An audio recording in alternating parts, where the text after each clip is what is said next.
Morning welcome to 95 news ప్రతిక్షణం ప్రజాక్షేమం కోసం. ముందుగా పేపర్ వార్త కార్యక్రమానికి స్వాగతం.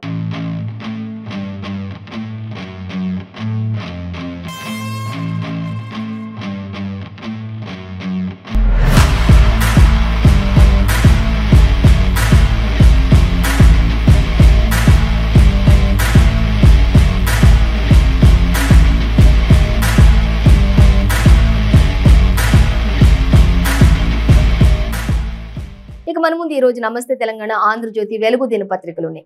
ఏ దినపత్రికలు ఏ వార్తలు ఉన్నాయి అనేది మనం మొదటిగా చూసుకున్నట్లయితే ఫస్ట్ మనం ఆంధ్రజ్యోతి దినపత్రిక చూసుకుందాం. ఆంధ్రజ్యోతి దినపత్రిక చూసినట్లయితే ఆంధ్రజ్యోతిలో మనకి ఫస్ట్ ప్రధాన హెడ్లైన్ అనేది ఆత్మీయ సమ్మేళనంలో అగ్గి ముగ్గురు ప్రాణాలు బుగ్గిపాలైనట్లుగా తెలుస్తుంది. అనేక మంది శరీర భాగాలు అవయవాలన్నీ కూడా తెగి పడిపోయిన దృశ్యాలు. అలాగే మరొక వార్త చూసినట్లయితే డి అంటూ మాటల యుద్ధం కొనసాగుతుంది ఏపీలో ఇటు తెలంగాణలో అంటూ మరొక వార్త. ఆ తర్వాత మరొక వార్త మనం ప్రధాన హెడ్లైన్స్ చూస్తే హిందూ ముస్లింల ఐక్యతను ఎవరు కూడా దెబ్బతీయలేరు అంటూ సీఎం కేసీఆర్ చెప్తూ ఉన్నారు. ఈ విషయాలు కూడా మనం డీటెయిల్ గా తెలుసుకుందాం. ఇక మెయిన్ గా అంటే మనకు ఒక ప్రధాన వార్త అర్ధబలం లేని జగన్ ఆస్తులు 510 కోట్లు అంటూ మనకి ఇక్కడ ఒక వార్త సంచలనంగా ఇచ్చారు. సో దానికి సంబంధించిన డీటెయిల్స్ కూడా మనం చూసుకుందాం. సో మరొక వార్త మనం చూస్తే సింగరేణికి సత్తా ఉందా అంటూ క్వశ్చన్ చేస్తూ ఉన్నారు. ఇక కవిత వాట్సాప్ చాటింగ్ లీక్ అయినట్లుగా తెలుస్తుంది. ఢిల్లీ లిక్కర్ స్కామ్ కి సంబంధించి అనేది కూడా మనకి ఇక్కడ అర్థమవుతుంది. కానీ నెత్తి రోడిన బరిండా అంటూ కూడా మనకి ఇక్కడ మరొక వార్త ఇచ్చారు. సో అన్ని కూడా మనం డీటెయిల్ గా చూసుకుందాం. ఇక 100 కోట్ల భూమిని 17.5 కోట్లకే ఎలా విక్రయించారు, ఎలా అమ్మారు అనే దానికి సంబంధించి కూడా ఇక్కడ మాటల యుద్ధం కొనసాగుతుంది. అంటే ఈటెలా కూడా ఢిల్లీలో బీజేపీ అగ్రనేతలతో భేటీ అయ్యారు. దానికి సంబంధించి కూడా మనం డీటెయిల్స్ చూసుకుందాం. ఇక విపక్షాల ఐక్యతకు చారిత్రాత్మక అడుగు అంటూ ఢిల్లీలో రాహుల్ ఖార్గే, నితీష్ తేజస్వి భేటీ అయ్యారు అనేది కూడా మనకి డీటెయిల్ గా అయితే ఇచ్చారు. సో అన్ని కూడా మనం ప్రధాన హెడ్లైన్స్ చూసుకున్నాం. సో ఇప్పుడు మనం డీటెయిల్స్ చూసినట్లయితే ఫస్ట్ మనం అర్ధబలం లేని జగన్ ఆస్తుల విలువకు వచ్చినట్లయితే 510 కోట్లు అంటూ మనకి ఇక్కడ ఇచ్చారు. అలాగే దేశంలోనే సుసంపన్న సీఎం తర్వాత అరుణాచల్ సీఎం గా ఉన్న సీఎం వచ్చారు. ఆయన తర్వాత నెక్స్ట్ ప్లేస్ అనేది కూడా వచ్చారు. ఇక 23 కోట్లతో 6వ స్థానంలో కేసీఆర్ ఉన్నారు. అప్పుల్లో టాప్ లో ఉన్నారు అంటూ కూడా మనకి ఇక్కడ ఇచ్చారు. అలాగే బెంగాల్ సీఎం మమతా బెనర్జీ ఆస్తి చూసుకున్నట్లయితే జస్ట్ 15 లక్షలు మాత్రమే అంటూ ఇచ్చారు. ఇక ఇతర కేరళ, హర్యానా ముఖ్యమంత్రులు కోటితో సరిపెట్టుకున్నారు అంటూ కూడా మనకి ఇక్కడ ఇవ్వడం జరుగుతుంది. అలాగే ఎన్నికల అఫిడవిట్లు ఆధారంగా చూసినట్లయితే ఏడీఆర్ విశ్లేషణలో ఇవన్నీ కూడా తేటతెల్లమైనట్లుగా తెలుస్తుంది. 13 మంది సీఎంలకు నేర నేపథ్యం ఉంది అంటూ ఇచ్చారు. ఇక జగన్ పై మొత్తం చూసుకుంటే 36 కేసులు కూడా ఉన్నాయి అనేది అయితే మనకి ఆంధ్రజ్యోతి దినపత్రికలో క్లియర్ గా ఇచ్చేసారు. సో వీటికి సంబంధించిన మరిన్ని డీటెయిల్స్ 13th పేజీలో మనం చూడొచ్చు అనేది అయితే మనకి క్లియర్ గా ఇచ్చారు. అయితే ఏ సీఎంలు ఎంతెంత మేర మరి ఉన్నారు, ఆస్తుల విలువ, వాళ్ళ యొక్క ఆస్తుల విలువ ఎలా ఉంది అనేది చూసుకున్నట్లయితే చాలా తక్కువలో ఉన్నారు. అంటే మాత్రం బెంగాల్ సీఎం మమతా బెనర్జీ మాత్రమే 15 లక్షలతోటే సరిపెట్టుకున్నారు ఉంది అనేది ఇచ్చారు. మిగతా కేరళ, హర్యానా వాళ్ళు చూసుకున్నట్లయితే 1 కోటితో సరిపెట్టుకున్నారు. వాళ్ళంతా కూడా కాస్త పర్వాలేదు అనిపించారు. కానీ 510 కోట్లతో టాప్ నెంబర్ 1 ప్లేస్ లో మాత్రం సీఎం జగన్ ఉన్నారు. ఆ తర్వాత హిమాచల్ సీఎం, అరుణాచల్ సీఎం ఉన్నారు నెక్స్ట్ ప్లేస్ లో అనేది ఇచ్చారు. ఇక కేసీఆర్ విషయానికి వచ్చినట్లయితే మొత్తం అప్పుల్లో మాత్రం టాప్ నెంబర్ 1 ప్లేస్ లో ఆయన కూడా ఉన్నారు అనేది మాత్రం మనకి క్లియర్ గా ఇచ్చారు. మిగతా ఇంకా పూర్తి డీటెయిల్స్ అన్ని 13th పేజీలో మనం చూడొచ్చు అనేది మనకి క్లియర్ గానే మెన్షన్ చేశారు. సో మరొక వార్త మనం చూసినట్లయితే ఆత్మీయ సమ్మేళనంలో అపశృతి చోటు చేసుకుంది. 3 ప్రాణాలు బలైపోయినాయి, ఆ అగ్నికి ఆహుతైపోయినాయి అంటూ కూడా తెలుస్తుంది. ఇంకా అక్కడ ఉన్నటువంటి వారి శరీర భాగాలు అన్ని కూడా కొంతమందికి పాదాలు తెగి పడిపోయినాయి, కొంతమందికి మోకాల దగ్గర నుంచి కూడా తెగి పడిపోయినాయి. ఒక్కొక్కరి శరీర అవయవ భాగాలన్నీ కూడా ఎగిరి చెట్ల పైన, మిద్దెల పైన కూడా పడినటువంటి పరిస్థితి అక్కడంతా కూడా కనిపిస్తుంది. ఆ యొక్క పేలుడు ధాటికి మరి మొత్తం అక్కడ బాణసంచ మరి నేతలు వచ్చిన ఆ సంబరంలో బాణసంచ కాలుస్తున్న ఆ నేపథ్యంలోనే మరి నిప్పురవ్వలు, ఆ బాణసంచ యొక్క నిప్పురవ్వలు వెళ్ళి చిన్న పూరి గుడిసె మీద పడడంతో ఆ పూరి గుడిసెలో ఒక సిలిండర్ ఉండడం వల్ల ఆ సిలిండర్ పేలుడు దాటికి ఈ యొక్క శరీర భాగాలన్నీ కూడా ఒక్కసారిగా పెద్ద శబ్దంతో మరి అందరు కూడా ఎగిరి పడిపోయిన అక్కడ ఎంతో సంతోషంతో ఉంటున్నటువంటి ఆ ప్రాంగణం అంతా కూడా ఒక్క క్షణంలో మొత్తం కూడా హాహాకారాలతో మిన్నంటిపోయింది అంటూ కూడా చూపర్లను ఎంతో కలిచివేసింది అంటూ కూడా అక్కడున్న వారి అంత రోదనలతో మిన్నంటాయి అనేది కూడా మనకెంతో క్లియర్ గా ఇక్కడ ఇచ్చేసారు. ఇంకా ఆత్మీయ సమ్మేళనంలో ఇది ఒక పెద్ద అపశృతి అనేది చోటు చేసుకుంది అని చెప్పుకోవచ్చు. అక్కడున్న కార్యకర్తలందరూ కూడా అనేక మందికి చాలా వరకు కూడా దెబ్బలు తగిలినట్లుగా కూడా తెలుస్తూ ఉంది. ఇంకా 1/2 కిలోమీటర్ వరకు కూడా ఆ యొక్క శరీర భాగాలు పడిపోయినట్లుగా కూడా తెలుస్తూ ఉంది. ఇంకా అక్కడ పూరి గుడిసె ఏ విధంగా దగ్ధమైంది, అక్కడంతా కూడా ఏ విధమైన చింద్రవందర ప్రాంతం అంతా ఏ విధంగా ఉంది అనేది కూడా మనకి ఇక్కడ క్లియర్‌గా ఇచ్చారు. ఇక నేతలంతా కూడా వారి వారి కాన్వాయ్‌లలోనే మరి క్షతగాత్రులను హాస్పిటల్‌కి తరలించడం కూడా జరిగింది అనేది కూడా మనకి క్లియర్‌గానే మెన్షన్ చేశారు. సో, మెయిన్‌గా చూసినట్లయితే కార్యకర్తల టపాసుల నుంచి నిప్పురవ్వలు పడి గుడిసెపై పడడంతోటే ఈ మంటలు చెలరేగినట్లుగా తెలుస్తుంది. ఆ మంటలను ఆర్పుదాం అని వెళ్ళినటువంటి వారిపైనే ఈ యొక్క శకలాల ఈ టైంలోనే ఆ మంటలను ఆర్పేస్తున్న టైంలోనే ఖచ్చితంగా ఆ యొక్క సిలిండర్ పేలడం జరిగింది. దాని ద్వారానే ఎక్కువగా ప్రాణ నష్టం కూడా జరిగింది అనేది కూడా తెలుస్తూ ఉంది. ఇంకా సభ ప్రారంభిద్దాము అనుకుంటున్న తరుణంలోనే ఇదంతా కూడా జరిగింది కాబట్టి అక్కడ ఇంకా ఆ యొక్క ప్రాంగణంలో మాత్రం ఆ సభ కూడా మరి ముగించేసినట్లుగా తెలుస్తుంది అనేది కూడా మనకి క్లియర్‌గా ఇచ్చారు. సో, ఇంకా చూసినట్లయితే ఇంకా గుడిసెలపై ఇది పడడం వల్లనే ఈ విధమైనటువంటి అపశృతి చోటు చేసుకుంది. సిలిండర్ పేలి 3 కార్యకర్తలు అక్కడే స్పాట్‌లోనే మృతి చెందినట్లు తెలుస్తుంది. ఒకరు మాత్రం హాస్పిటల్‌కి తీసుకువెళ్తూ ఉన్న నేపథ్యంలోనే చనిపోయారు అనేది కూడా మనకి తెలుస్తుంది. ఖమ్మం జిల్లా చీమలపాడులో జరిగింది ఈ ఘటన అంటూ ఇచ్చారు. 8 మందికి తీవ్ర గాయాలు, శరీరాల నుంచి తెగిపడ్డ అవయవాలు, నిమ్స్ అలాగే కొంతమందిని నిమ్స్‌కు కూడా తరలించినట్లుగా తెలుస్తుంది. అక్కడున్న వారిలో ఒకరి పరిస్థితి విషమంగా కూడా ఉన్నట్లుగా కూడా తెలుస్తూ ఉంది అనేది మనకి ఇచ్చారు. అలాగే ఇక మృతుల కుటుంబాలకు పార్టీ తరపున 5 లక్షలు, క్షతగాత్రులకు 2 లక్షలు కూడా ఎక్స్‌గ్రేషియా కూడా ప్రకటించడం జరిగింది అనేది కూడా మనకి తెలుస్తూ ఉంది. సో, అలాగే ఇంకా ఘటనపై ముఖ్యమంత్రి కేసీఆర్ దిగ్భ్రాంతి వ్యక్తం చేసినట్లుగా కూడా మనకి క్లియర్‌గా ఆంధ్రజ్యోతి దినపత్రికలో మెన్షన్ చేశారు. అలాగే ఇంకా మనం చూసే మంత్రులు కేటీఆర్, హరీష్ రావు కూడా విచారం వ్యక్తం చేశారు ఈ యొక్క దుర్ఘటనతో అంటూ కూడా మనకి ఇవ్వడం జరుగుతుంది. ఇంకా అలాగే చూసినట్లయితే ఇంకా టీఆర్ఎస్ స్వార్థ రాజకీయాలకు పేదవాళ్ళంతా కూడా ఆహుతి అయ్యింది అంటూ టీపీసీసీ చీఫ్ రేవంత్ రెడ్డి కూడా 50 లక్షల పరిహారం ఖచ్చితంగా ఇవ్వాలి అంటూ కూడా అటు షర్మిల కావచ్చు, అటు రేవంత్ కావచ్చు, అందరూ కూడా డిమాండ్ చేస్తున్నటువంటి పరిస్థితి.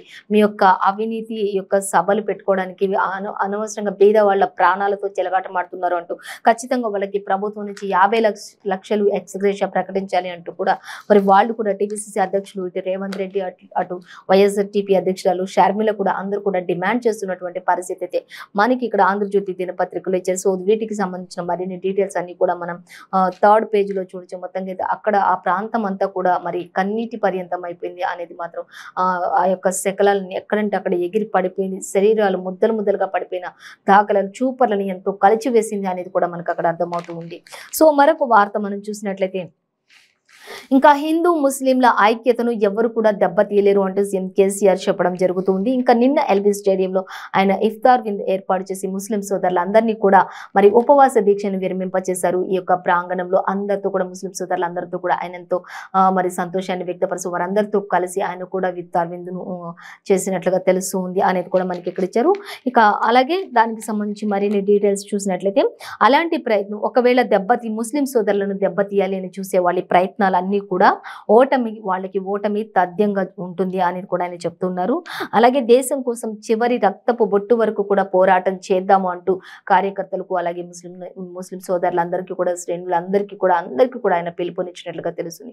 మన శరీరంలో ఉన్న ప్రతి చివరి రక్తపు బొట్టు వరకు కూడా దేశం కోసం మనం పాటుపడదాం, దేశాన్ని రక్షించుకుందాం అన్నట్లుగా సీఎం కేసీఆర్ చెప్పినట్లుగా మనకి ఆంధ్రజ్యోతి దినపత్రికలో ఇచ్చారు. సో, అలాగే మరొకటి చూసినట్లయితే దేశం కోసం చివరి రక్తపు బొట్టు వరకు పోరాడదాం, అల్లా దయతో దేశంలో నంబర్ 1 రాష్ట్రంగా ఉంది అంటే అది మన రాష్ట్రమే ఉంది అంటూ కూడా సీఎం కేసీఆర్ చెప్పడం జరుగుతుంది.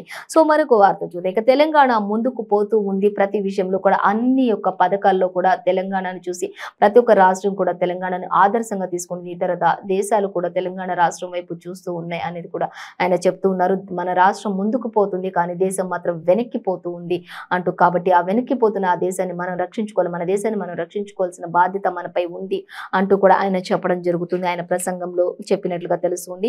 సో, ఇంకా ఎల్బీ స్టేడియంలో ఇఫ్తార్ విందులో సీఎం కేసీఆర్ ఇంకా అనేక విషయాలు కూడా అక్కడ ముస్లిం సోదరులను ఉద్దేశించి కూడా ఆయన ప్రసంగించారు. అలాగే దేశం కోసం కూడా ఆయన మాట్లాడారు. అలాగే పార్టీ బలోపేతానికి ఏ విధంగా ముందుకు వెళ్ళాలి అంటూ కూడా ప్రతి ఒక్క మతాన్ని కూడా సామరస్యంగా ఆయన అన్ని మతాలను కూడా గౌరవిస్తూ సీఎం కేసీఆర్ ఎంతో దేశాన్ని అలాగే రాష్ట్రాన్ని ముందుకు నడిపించాలనే ధోరణితో ఉన్నారు అనేది మాత్రం ఒక క్లియర్ గా మనకి ఆంధ్రజ్యోతి దినపత్రికలో మెన్షన్ చేశారు. సో, మరొక వార్త మనం చూసినట్టయితే డి అనేది మనకు ఒక వార్త అయితే సంచలనంగా కనిపిస్తుంది. సో, దానికి సంబంధించి చూసినట్లయితే హరీష్ రావు ఏపీ మంత్రుల మధ్య మాటల యుద్ధం కొనసాగుతుంది అనేది మనకి ఇక్కడ అర్థమవుతుంది. దీనికి కూడా కారణం లేకపోలేదు. అక్కడ ఉన్నటువంటి తెలంగాణ కార్యకర్తలు ఎవరైతే ఉంటారో తెలంగాణ వాళ్ళందరినీ కూడా అక్కడ ఓటును రద్దు చేసుకొని తెలంగాణలోనే మీరు ఓటు హక్కు తీసుకోండి. మీరు అక్కడ జాబ్స్ చేసినా అక్కడ ఉన్నా పర్వాలేదు. కానీ ఇక్కడ మీరు ఓటు మాత్రం ఇక్కడ తీసుకోండి. అక్కడ రద్దు చేసేసుకోండి. ఎందుకంటే తెలంగాణలో ఏ విధంగా అభివృద్ధి చెందుతుందో, ఏపీలో ఏం జరుగుతుంది ఒక్కటి చూపించండి నాకు అంటూ చేసినటువంటి హరీష్ రావు చేసినటువంటి వ్యాఖ్యలకు మరి అక్కడ ఏపీ మంత్రులు ఇక్కడ తెలంగాణ మంత్రుల మధ్య మాటల యుద్ధం కొనసాగుతుంది. మీరెంత అంటే మీరెంత అన్నట్లుగా మాత్రం మాటల యుద్ధం కొనసాగుతున్నట్లుగా తెలుస్తుంది.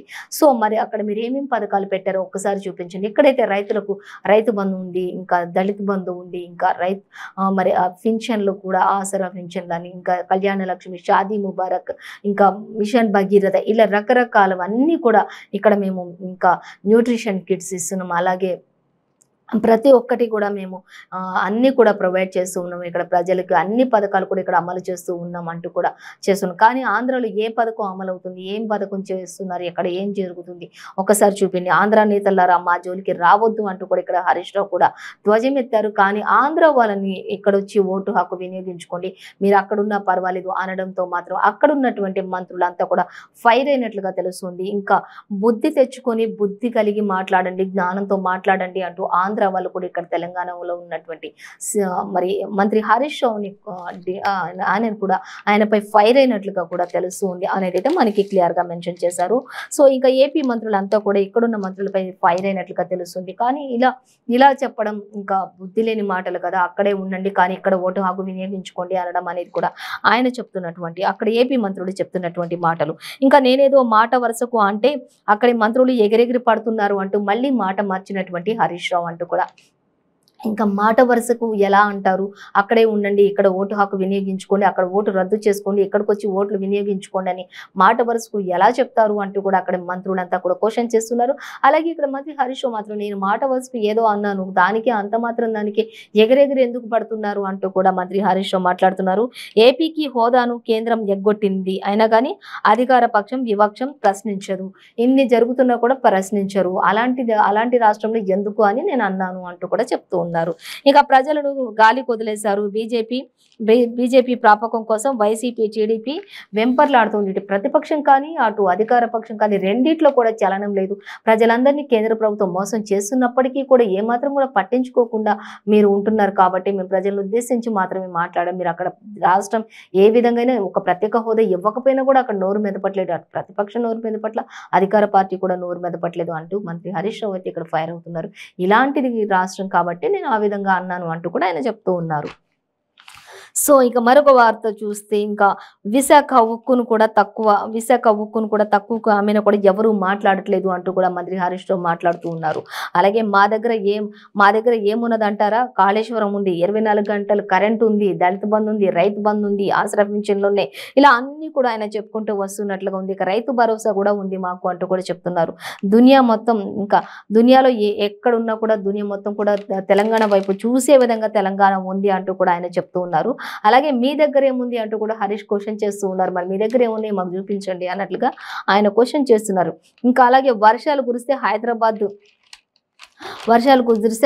మొత్తం డమాల్ అంటూ ఏపీకి వచ్చి మాట్లాడండి అంటూ అక్కడ కురసాల కూడా మాట్లాడుతున్నారు. అక్కడ హైదరాబాద్లో ఒక్క వర్షం పడితే చాలు అక్కడ హైదరాబాద్ మొత్తం తెలంగాణ రాష్ట్రం మొత్తం డమాల్ అవుతుంది అంటూ కూడా అక్కడున్న మంత్రులు కూడా క్వశ్చన్ చేస్తున్నారు. మీరు ఇన్ని చెప్తున్నారు కానీ ఒక్క వర్షం పడితే అక్కడ పరిస్థితి ఏంటో తెలుస్తుంది, అక్కడ ప్రజలు పడుతున్నటువంటి ఇబ్బందులు ఏంటో తెలుస్తుంది అంటూ కూడా అటు ఏపీ మంత్రులు కూడా ఫైర్ అవుతున్నారు. మొత్తంగా అయితే ఆంధ్ర నేతలకు ఇటు తెలంగాణ నేతల మధ్య మాత్రం మాటల యుద్ధం అయితే కొనసాగింది. మంత్రి హరీష్ వచ్చేసిన ఒక చిన్న వ్యాఖ్య వల్ల కేవలం అక్కడ ఓటును రద్దు చేసుకుని ఇక్కడ తెలంగాణలో ఓటు హక్కు వినియోగించుకొని మీరు అక్కడే ఉండి అక్కడే జాబ్స్ చేసినా పర్వాలేదు అనే ఒక్క మాటతో మాత్రం ఇదంతా కూడా మాటల యుద్ధం కొనసాగినట్లుగా తెలుస్తుంది. సో మరొక వార్త మనం చూసినట్లయితే ఇంకా కేసీఆర్ హ్యాట్రిక్ ఖాయం అంటూ కూడా మరొక వార్త మనకి సంచలనంగా కనిపిస్తుంది. రాష్ట్రంలో 60 లక్షల బలగం ఉంది అంటూ కూడా ఆ బలగమే ఆయన్ను గెలిపిస్తుంది అంటూ కూడా ఒక ధీమా వ్యక్తం చేస్తున్నారు అనేది కూడా మనకి ఇక్కడ ఇచ్చారు. ఇంకా చూసే మోదీని గల్లీ తిరిగినా కూడా కాంగ్రెస్ కాళ్ళ వేళ్ళ పడ్డా కూడా ఆ పార్టీలకు డిపాజిట్లు కూడా రావు అంటారు. మోదీ గల్లీ గల్లీ తిరిగినా ఒకటే, కాంగ్రెస్ వాళ్ళు కాళ్ళ ఏళ్ళ పడినా కూడా ఒకటే, వాళ్ళు మాత్రం ఎట్టి పరిస్థితుల్లో కూడా వాళ్ళకి కనీసం డిపాజిట్లు కూడా రావు అంటూ కూడా సీఎం కేసీఆర్ చెప్తూ ఉన్నారు. ఇక ఆత్మీయ సమ్మేళనంలో మంత్రి కేసీఆర్ సిరిసిల్ల జిల్లాలో వ్యవసాయ కాలేజీ కూడా ప్రారంభించినట్లుగా తెలుస్తుంది అనేది మనకి క్లియర్ గా మెన్షన్ చేశారు. సో ఇంకా దీనికి సంబంధించిన మరిన్ని డీటెయిల్స్ 13th పేజీలో మనం చూడొచ్చు. అలాగే మరొక వార్త మనం చూసినట్లయితే ఢిల్లీ లిక్కర్ స్కామ్ విషయంలో కవిత వాట్సాప్ చాటింగ్ లీక్ అయింది అనేది మనకి ఇక్కడ ఒక వార్త ఇచ్చారు. అలాగే చూద్దాం.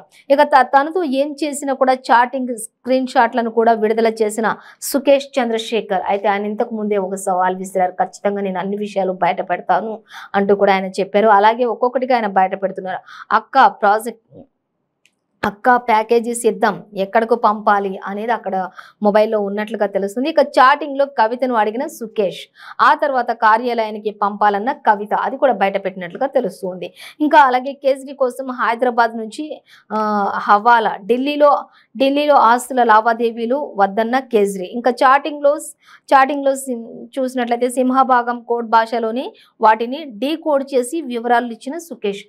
వాళ్ళంతా కూడా ఒక కోడ్ ఏర్పాటు చేసుకున్న ఆ కోడ్ ప్రకారం ఉన్నటువంటి దానిని మళ్ళీ క్లియర్ గా మెన్షన్ చేసి అదంతా కూడా బయటకు లీక్ చేసిన సుకేష్ చంద్రశేఖర్ అంటూ ఇచ్చారు. మొత్తంగా అయితే ఢిల్లీ లిక్కర్ స్కామ్ కి సంబంధించి కవిత వాట్సాప్ నుంచి కొన్ని మెసేజ్లను లీక్ చేసినట్లుగా, చాటింగ్ లీక్ చేసినట్లుగా తెలుస్తుంది. సో మరిన్ని డీటెయిల్స్ మాత్రం మనం 14th పేజీలో చూడొచ్చు. ఇంకా మరొక వార్త మనం చూసినట్టయితే ఆంధ్రజ్యోతి దినపత్రికలో ఇంకా సింగరేణికి సత్తా ఉందా అంటూ విశాఖ ఉక్కును ఉద్ధరించగలరా అంటూ కూడా మనకి ఇక్కడ ఇచ్చారు. ఇంకా అలాగే సిరులన్నీ కూడా కలిగిన ప్రతిష్టాత్మక సంస్థ, అప్పుడప్పుడు జీతాలకు అప్పులే అంటూ కూడా ఇచ్చారు మనకి ఇక్కడ. ఇక నగదు రూపం లేని నికర లాభాలు విశాఖ ఉక్కుకు ఎలా ఉపయోగపడతాయి అంటూ కూడా క్వశ్చన్ చేస్తున్నటువంటి పరిస్థితి మనకి ఇక్కడ ఇచ్చారు క్లియర్ గా. సో మరొక వార్త మనం చూసి మిగిలిన మొత్తాన్ని కూడా ఇక్కడ మనకి ఇంకా అన్ని కూడా ఉక్కు పరిసరాలు అది 15% అంటూ కూడా మిగిలిన మొత్తాన్ని కూడా ఇవ్వాల్సిందే అంటూ కూడా మనకి ఇక్కడ ఇచ్చారు. పరిస్థితి సింగరేణి వైపే వాదన ఎక్కువగా ఉంది. సింగరేణి ఇటు విశాఖ ఉక్కుకు సంబంధించి ఇవన్నీ కూడా అసలు సింగరేణికి సత్తా ఉందా అని దీనిపై ఎన్నో రకరకాల వార్తలు మనకైతే ఆంధ్రజ్యోతి దినపత్రికలు వచ్చాయి. సో మనం ఈరోజు ప్రతి పేపర్లో కూడా ఎక్కువగా అంటే మనకి ఇంకా ఇటు సింగరేణి అటు ఆత్మీయ సమ్మేళనంలో జరిగినటువంటి అపశృతి, అలాగే ఇంకా ఏపీ మంత్రులు ఇటు తెలంగాణ మంత్రులు అంతా కూడా చిన్న విషయానికి డి అంటే అక్కడ ఓట్లు రద్దు చేసుకొని ఇక్కడ వినియోగించుకోండి అని చెప్పడం. ఇంకా అలాగే ఆత్మీయ హిందూ ముస్లిం సోదరులంతా కూడా ఐక్యతంగా ఎల్బీ స్టేడియంలో జరిగినటువంటి ఇఫ్తార్ విందుకు సంబంధించి ఇంకా అన్ని కూడా ప్రతి పేపర్లో కూడా మనకి యాజ్ ఇట్ ఈస్ గా వచ్చాయి. సో ఇదండి ఇవాళ పేపర్ వార్త కార్యక్రమం విశేషాలు. మరో పేపర్ వార్త కార్యక్రమంతో మళ్ళీ రేపు కలుసుకుందాం. అంతవరకు చూస్తూనే ఉండండి 95 న్యూస్.